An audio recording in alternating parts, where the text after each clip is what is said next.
പ്രവാസ ലോകത്തെ വാർത്തകൾ. ഒമാനിൽ ഊർജ ധാതു മേഖലയിലെ തൊഴിലാളികൾക്ക് പ്രൊഫഷണൽ ലൈസൻസുകൾ നേടുന്നതിന് ഗ്രേസ് പീരീഡ് അനുവദിച്ചു. 2026 ജൂൺ 1 വരെ ലൈസൻസ് നേടാൻ അവസരം. ഒമാനിൽ ഊർജ്ജധാതു മേഖലയിലെ തൊഴിലാളികൾക്ക് പ്രൊഫഷണൽ ലൈസൻസുകൾ സ്വന്തമാക്കുന്നതിന് 2026 ജൂൺ 1 വരെ ഗ്രേസ് പീരീഡ് അനുവദിച്ചു. ഇക്കാലയളവിനുള്ളിൽ പ്രൊഫഷണൽ ലൈസൻസിംഗ് സ്റ്റാറ്റസ് ശരിയാക്കാത്തവരുടെ വർക്ക് പെർമിറ്റുകൾ നൽകുന്നതും പുതുക്കുന്നതും നിർത്തിവെക്കുമെന്ന് തൊഴിൽ മന്ത്രാലയം അറിയിച്ചു. ഊർജ്ജധാതു മേഖലകളിലെ സെക്ടറൽ സ്കിൽസ് യൂണിറ്റ് പ്രതിനിധീകരിക്കുന്ന ഒമാൻ എനർജി സൊസൈറ്റി വഴിയാണ് പ്രൊഫഷണൽ പ്രാക്ടീസ് ലൈസൻസ് നേടേണ്ടത്. HSE ഉപദേഷ്ടാവ്, mobile crane operator, telescoping handler operator, fork lift operator, excavator operator, machine operator, CNC machine operator, electric crafts person തുടങ്ങി ഒട്ടേറെ തൊഴിലുകൾക്ക് പ്രൊഫഷണൽ ലൈസൻസ് ആവശ്യമാണ്. News desk Myfin TV. അടുത്ത വർഷത്തോടെ UAE-യിൽ വൻ മാറ്റങ്ങൾ വരുന്നു. വിസ നിയമങ്ങൾ കൂടുതൽ കർശനമാകും. 2026 UAE കൂടുതൽ നിയമങ്ങൾ കർശനമാക്കുമെന്നും പുതിയ സാമ്പത്തിക ഘടനയിലേക്ക് മാറുമെന്നും നേരത്തെ തന്നെ UAE-ലെ വിദഗ്ധർ സൂചന നൽകിയിരുന്നു.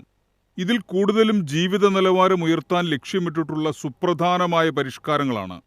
UAE-യിൽ 2023 ജൂൺ 1 മുതൽ 9% കോർപ്പറേറ്റ് നികുതി പ്രാബല്യത്തിൽ വന്നെങ്കിലും ചില ഫ്രീ സോണുകളിലെ 5% നികുതിയിളവുകൾ 2026 പുനഃപരിശോധിക്കപ്പെട്ടേക്കാം.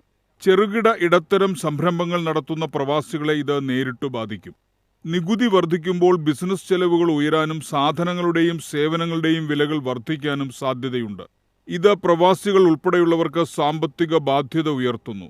തൊഴിൽ നിയമങ്ങളിലും മാറ്റം വരുന്നുണ്ട്. അതിനാൽ 2026 തൊഴിൽപരമായ കാര്യക്ഷമതയും തൊഴിലാളികളുടെ അവകാശങ്ങളും ഉറപ്പാക്കുന്ന കൂടുതൽ കർശനമായ നിയമങ്ങൾ പ്രതീക്ഷിക്കാം. കൂടാതെ അടുത്ത വർഷം മുതൽ വിസകൾ പുതുക്കുന്നതിനും പുതിയ വിസകൾ നേടുന്നതിനും കൂടുതൽ കർശനമായ യോഗ്യതാ മാനദണ്ഡങ്ങൾ പ്രഖ്യാപിക്കാനുള്ള സാധ്യതയുണ്ട്. ഇത് കുറഞ്ഞ വിദ്യാഭ്യാസ യോഗ്യതയുള്ള തൊഴിലാളികളെ സാരമായി തന്നെ ബാധിക്കും. UAE-യിൽ ദീർഘകാല താമസാനുമതി നൽകുന്ന ഗ്രീൻ വിസ, ഗോൾഡൻ വിസ പദ്ധതികളിലും മാറ്റം വരും. കൂടുതൽ ഉയർന്ന ശമ്പളവും പ്രത്യേക കഴിവുകളുമുള്ള പ്രൊഫഷണലുകൾക്ക് മാത്രം വിസ നൽകുന്നതിലേക്ക് ഈ നിയമങ്ങൾ മാറിയേക്കാം. News desk Myfin TV. Fact ചെക്കർമാർക്കും കണ്ടന്റ് മോഡറേറ്റർമാർക്കും വിസ നിഷേധിക്കുമെന്ന് ട്രംപ്. ഇന്ത്യൻ ജീവനക്കാർ ആശങ്കയിൽ. ഫാക്ട് ചെക്കിംഗ്, കണ്ടന്റ് മോഡറേഷൻ, നിയമപാലനം, ഓൺലൈൻ സുരക്ഷാ ജോലികൾ എന്നിവയുമായി ബന്ധപ്പെട്ട് പ്രവർത്തിക്കുന്നവരുടെ വിസ അപേക്ഷകൾ നിരസിക്കുമെന്ന് US അറിയിച്ചു. എംബസി ഉദ്യോഗസ്ഥർക്ക് ഡൊണാൾഡ് ട്രംപ് ഭരണകൂടം ഇത് സംബന്ധിച്ച നിർദ്ദേശം നൽകി. ഈ പുതിയ വിസ നിയന്ത്രണങ്ങൾ ടെക് മേഖലയിലെ വിദേശ തൊഴിലാളികളെ, പ്രത്യേകിച്ച് ഇന്ത്യ പോലുള്ള രാജ്യങ്ങളിൽ നിന്നുള്ള ഉദ്യോഗാർത്ഥികളെ കാര്യമായി ബാധിച്ചേക്കും. ഇന്ത്യൻ ടെക് തൊഴിലാളികൾ ഏറ്റവും കൂടുതൽ ആശ്രയിക്കുന്ന വിസ വിഭാഗമാണ് H1B വിസ. ഈ പുതിയ നിയമപ്രകാരം H1B വിസ അപേക്ഷകർക്ക് അവരുടെ മുൻ ജോലിയുടെ അടിസ്ഥാനത്തിൽ വിസ നിഷേധിക്കപ്പെടാൻ സാധ്യതയുണ്ട്. മാധ്യമപ്രവർത്തകർക്കും വിനോദസഞ്ചാരികൾക്കും ഉൾപ്പെടെ എല്ലാത്തരം വിസകൾക്കും ഈ നിർദ്ദേശം ബാധകമാണ്. എങ്കിലും ടെക്നോളജി, സോഷ്യൽ മീഡിയ മേഖലകളിലെ വിദഗ്ധർക്ക് നൽകുന്ന H1B വിസകളെയാണ് ഇത് പ്രധാനമായും ലക്ഷ്യമിടുന്നത്. അപേക്ഷകരുടെ പ്രൊഫഷണൽ ചരിത്രങ്ങൾ, ലിങ്ക്ഡിൻ പ്രൊഫൈലുകൾ, സോഷ്യൽ മീഡിയ അക്കൗണ്ടുകൾ എന്നിവ ഫാക്ട് ചെക്ക്, കണ്ടന്റ് മോഡറേഷൻ, നിയമപാലനം തുടങ്ങിയ പ്രവർത്തനങ്ങൾ പങ്കാളിത്തമുണ്ടോ എന്ന് സൂക്ഷ്മമായി പരിശോധിക്കും. ഇത്തരം റോളുകളിൽ പ്രവർത്തിച്ചതിന്റെ തെളിവുകൾ വിസ അയോഗ്യതയ്ക്ക് കാരണമാകും.